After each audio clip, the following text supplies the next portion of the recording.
गौरव थापर अभी को जान से मारने की करेगा कोशिश और अभी की जान पर आएगा बड़ा खतरा। और प्रज्ञा के सामने 2 साल पहले के एक्सीडेंट के पीछे की आ गई असली सच्चाई। और प्रज्ञा तनु आलिया दोनों को तमाचा मार कर निकाल देगी घर से बाहर। और रिया रणबीर प्राची को दूर करने के लिए और अलग करने के लिए चलेगी एक बड़ी चाल। और रणबीर देख लेगा प्राची सिद्धार्थ को एक कमरे में सोते हुए एक साथ। जी हाँ दोस्तों, कुमकुम भाग्य के आने वाले धमाकेदार एपिसोड में अभी प्रज्ञा के साथ नई जिंदगी की शुरुआत करने के लिए आखिरी बार गौरव थापर को सबक सिखाने के लिए जब जाएगा, तब गौरव थापर ने अभी को जान से मारने के लिए पूरी तैयारी कर रखी होगी और अभी को गन से जान से मारने की कोशिश करेगा। और प्रज्ञा के सामने तनु 2 साल पहले की असली सच्चाई का खुलासा तब करेगी जब प्रज्ञा तनु आलिया को एक कमरे में झगड़ते हुए देख लेगी। तब प्रज्ञा दोनों को झगड़ते हुए रोकेगी और लड़ाई करने की वजह पूछेगी। और आलिया खुलासा करती हुई कहेगी कि ये तनु गौरव को भाई को जान से मारने के लिए कह रही थी, जिसे सुनकर प्रज्ञा के पैरों तले जमीन खिसक जाएगी और प्रज्ञा मार देगी तनु को जोर से तमाचा।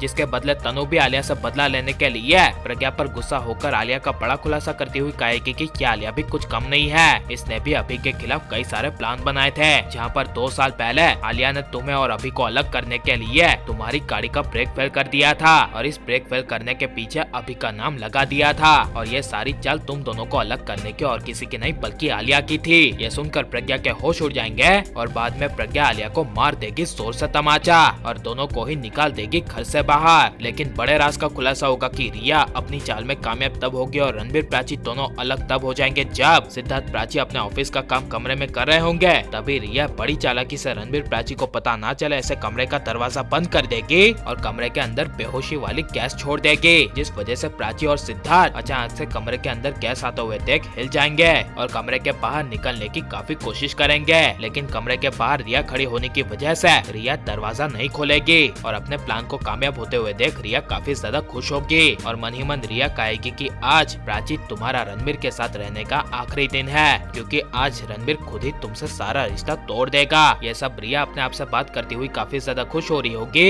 लेकिन 5-10 मिनट बाद प्राची और सिद्धार्थ दोनों बेहोश हो जाएंगे। तभी वहाँ पर रिया आ जाएगी और सिद्धार्थ प्राची दोनों को बेड पर सुला देगी। जिसके बाद रिया रणबीर को किसी काम से प्राची के पास भेजेगी और जब रणबीर प्राची के पास जाएगा तब कमरे में प्राची और सिद्धार्थ को एक ही बेड पर सोते हुए देख लेगा, जिससे रणबीर के होश उड़ जाएंगे और रणबीर गुस्से से प्राची चिल्लाएगा और प्राची सिद्धार्थ अचानक से होश में आ जाएंगे। और प्राची रणबीर को समझाती हुई कहेगी कि इस कमरे में यहाँ पर किसी ने गैस छोड़ दी थी और पता नहीं हम दोनों बेहोश हो गए थे और यहाँ पर मैं बेड पर कैसे आ गई ये मुझे बिल्कुल नहीं पता। ये सुनकर सिद्धार्थ गुस्से से कहेगा कि चुप रहो प्राची, झूठ बोलने की भी कोई लिमिट होती है। मैंने अपनी आंखों से देखा है कि तुम दोनों एक बेड पर थे और यहाँ पर तुम इसीलिए आई थी कि तुम्हें यहाँ पर मजे लेने थे। जिसे सुनकर प्राची को काफी बड़ा शौक लगेगा और प्राची गुस्से से कहेगी कि तुम्हारे दिमाग में ऐसी घटिया सोच आई ही कहाँ से, तुम मेरे बारे में ऐसा सोच भी कैसे सकते हो। जिसे सुनकर रणबीर कहेगा कि जो मुझे दिख रहा है वही मैं बोल रहा हूँ। ये सुनकर प्राची कसम खाकर समझाने की कोशिश करेगी कि यहाँ पर कुछ नहीं हुआ है। लेकिन रणबीर गुस्से से कहेगा कि तुम्हारे जन्म जन्म के सारे कसमें वादे झूठे थे और तुम पूरी झूठी हो। लेकिन आज मुझे तुम्हारी सारी असलियत पता चल गई है और अब से हमारा रिश्ता खत्म। यह कहकर रणबीर चला जाएगा। और आप रणबीर प्राची को दूर होते हुए देखना चाहते हैं क्या नहीं, और रणबीर प्राची हमेशा एक रहने चाहिए या नहीं, और आपको इनकी जोड़ी कैसी लग रही है ये सब हमें कमेंट में जरूर बताएं और आप लाइक और सब्सक्राइब करें।